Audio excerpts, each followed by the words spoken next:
হলো আপনাদের হলো দিদি উঠুন বেশি টাইম লস করা যাবে না দিদি তাহলে পার্টির কি জোরে কি কাজ করছে সেটা আমরা এই পার্টিতে লোক আমরা এইটা যত তারা যায়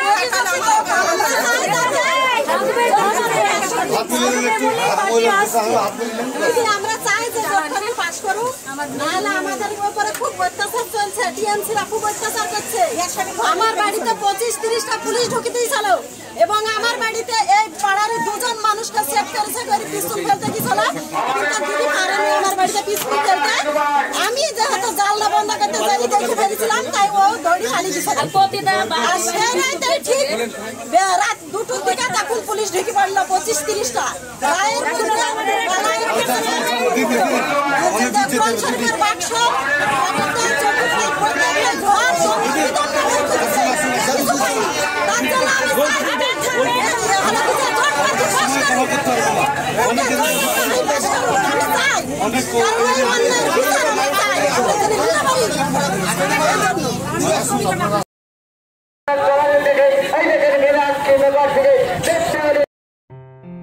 আসন্ন লোকসভা নির্বাচনে রাজ্যের প্রতিটি প্রান্তে বামফ্রন্ট প্রার্থীদের জয়ী করুন।